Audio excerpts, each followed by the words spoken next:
বন্ধুরা, Shampa kitchen with village ফুডে আপনাদেরকে স্বাগত। প্রতিদিনের মতন আবারও চলে এসেছি একটা রেসিপি নিয়ে। আজকে একদম গরম ভাতের সঙ্গে জমে যাবে, আর কিছুই চাই না। এরকম একটা রেসিপি থাকলে চেটে পুটে আগুল চেটে পুটে খাওয়া হবে।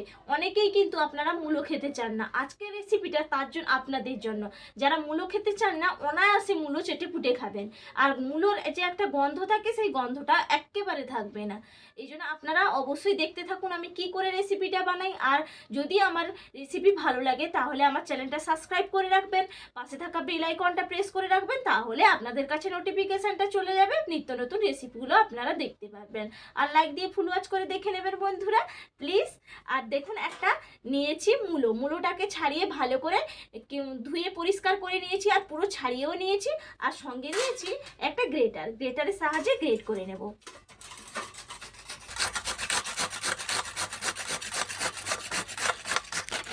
দেখুন, আমার গ্রেট করা হয়ে গেছে। কতটা গ্রেট হয়েছে দেখুন, কি সুন্দর দেখতেও লাগছে। এগুলোর মধ্যে আমি লবণ দিয়ে মাখিয়ে রাখবো প্রায় 5 মিনিটের মতন। তাহলে মূলোর গায়ে যে একটা জল ভাবটা থাকবে, সেই জল ভাবটা থাকবে না। আর মূলোর যে একটা গন্ধ এক্সট্রা আছে, সেই গন্ধটাও থাকবে না। জলটা ভালো করে বের করে ভালো করে আমি মাখিয়ে দিলাম। আমি 5 মিনিট ঢাকা চাপা দিয়ে রেখে দিচ্ছি।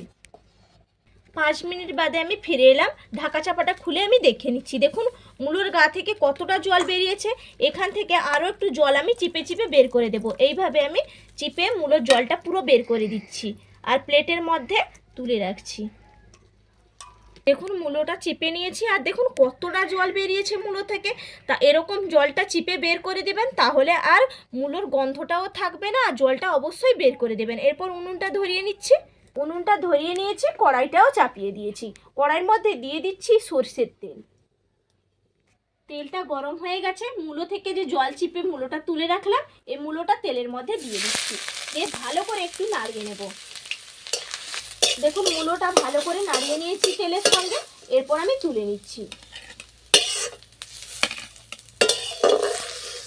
কড়াইতে আবারও দিয়ে দিচ্ছি সরষের তেল। দিয়ে দিচ্ছি শুকনো লঙ্কাটা একটু ভালো করে ভেজে নেব।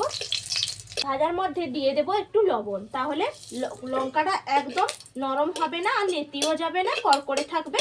ভালো করে ভাজা হয়ে গেছে, আমি তুলে নিচ্ছি। দিয়ে দিচ্ছি পেঁয়াজ কুচি। দেখুন, পেঁয়াজটা একটু ভালো করে ভাজা হয়ে গেছে। এই সময় এর মধ্যে দিয়ে দেব রসুন কুচি, আর দিয়ে দেব টমেটো কুচি। দিয়ে ভালো করে নাড়িয়ে নেব। দেখুন, ভালো করে একেবারে আমার ভাজা হয়ে গেছে। এরপর আমি তুলে নিচ্ছি। দেখুন, সব কিছু নিয়ে চলে এলাম। এরপর মাখানোর পালা। শুকনো লঙ্কাগুলো ভালো করে হাত দিয়ে একটু দলে নেব। দেখুন, ভালো করে শুকনো লঙ্কাটা মাখিয়ে নিলাম। আর ভর্তা একটু ঝাল ঝাল হলেই খেতেই ভালো লাগে। এরপর ভালো করে শুকনো লঙ্কার সঙ্গে টমেটো, পেঁয়াজ আর রসুন কুচির সঙ্গে ভালো করে মাখিয়ে নিলাম। এরপর মূলোটা যে ভালো করে আগে থেকে ভেজে রেখেছিলাম, মূলোটাও একসঙ্গে দিয়ে দিলাম। দিয়ে ভালো করে মিশিয়ে নেব। দেখুন তো কেমন লাগছে দেখতে।